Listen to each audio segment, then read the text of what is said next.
Caracas, BARQUISIMETO, Venezuela, Reuters. Venezuela's leftist leader Nicolas Maduro looked set to win re-election on Sunday in a seemingly poorly attended vote condemned by foes as the coronation of a dictator and likely to bring fresh foreign sanctions.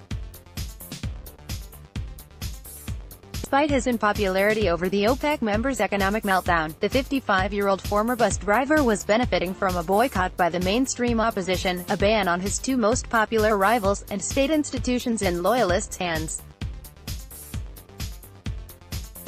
The vote could trigger new sanctions from the United States, and more censure from the European Union and Latin America. U.S.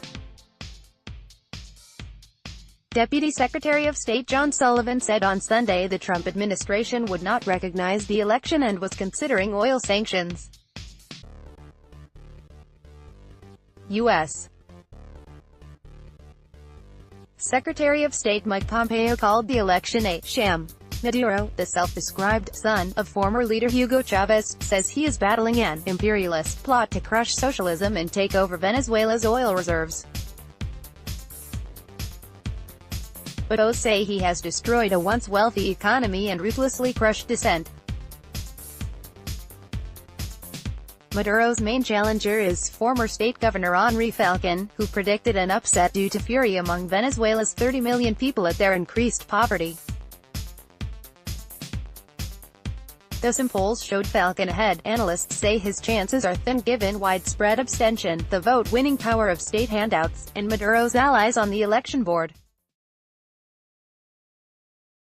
Results were expected by late evening. In voting stations visited by Reuters reporters, from wealthy East Caracas to the Andean mountains near Colombia, attendance appeared far lower than the last presidential election in 2013 when there was an 80% turnout. There were lines, however, outside polling stations in poorer government strongholds, where the majority of voters interviewed said they were backing Maduro. "I'm hungry and don't have a job, but I'm sticking to Maduro," said Carlos Rincones, 49, in the once thriving industrial city of Valencia, accusing right-wing business owners of purposefully hiding food and hiking prices. The government has set up so-called red point zones near polling stations so Venezuelans can scan their state-issued fatherland card, used to receive benefits including food boxes and money transfers. Maduro has promised a prize to those who do so. Critics say this is a way of scaring impoverished Venezuelans into supporting his government.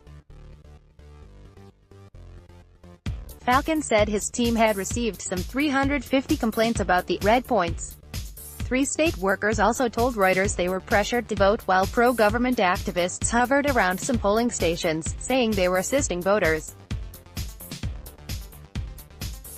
Further hurting Falcon's chances by splitting the anti-Maduro vote was a third candidate, evangelical pastor Javier Bertucci, who has picked up quite a following, not least thanks to his free soup handouts. 5-year recession. Many Venezuelans are disillusioned and angry over the election. They criticize Maduro for economic hardships and the opposition for its dysfunctional splits. Venezuela's President Nicolas Maduro casts his vote at a polling station during the presidential election in Caracas, Venezuela, May 20, 2018.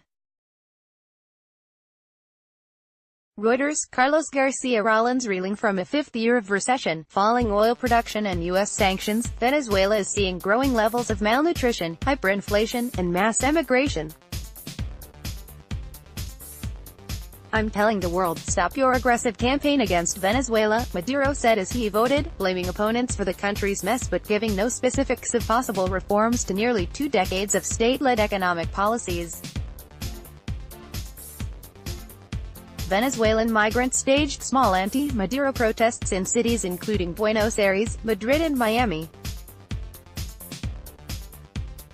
In the highland city of San Cristobal near Colombia, 3 cloth dolls representing loathed officials, Electoral Council President Tibisay Lucena, Socialist Party No. 2 Diosdado Cabullo and Vice President Tarek El Aissami, were hung from a footbridge. But streets were common for many Venezuelans. Sunday was a day to look for scant food or stock up on water, which is increasingly running short due to years of underinvestment. I'm not voting. What's the point if we already know the result? I prefer to come here to get water rather than waste my time, said Raul Sanchez, filling a jug from a tap by a busy road in the arid northwestern city of Punto Fijo because his community has not had running water for 26 days.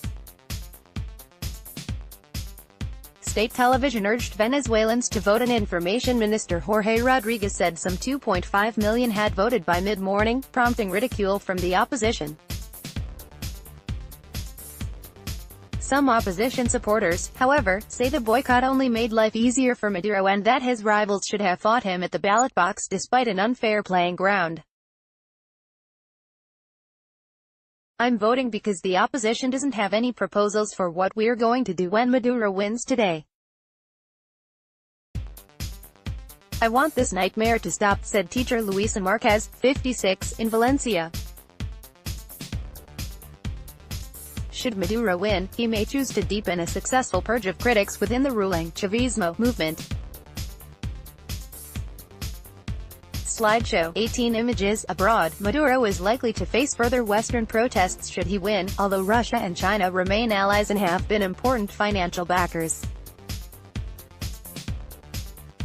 Maduro faces a Herculean task to turn around the moribund economy, with the bolivar currency down 99% in the last year and inflation at an annual 14,000%, according to the National Assembly. Multinational corporations are also departing or minimizing operations in Venezuela. Reuters. Venezuela election coverage on Twitter at ReutersVla. Additional reporting by Angie Polanco and Brian Ellsworth in San Cristobal, Luke Cohen and Vivian Sequeira in Caracas, Mirsley Guanipa in Punto Fijo, Tibase Romero in Valencia, Francisco Aguilar in Barinas, Maria Ramirez in Ciudad Guayana, and Caroline Stauffer and Hugh Bronstein in Buenos Aires. Writing by Alexandra Ulmer and Andrew Cawthorn. Editing by Lisa Shoemaker. Our Standards. The Thomson Reuters Trust Principles.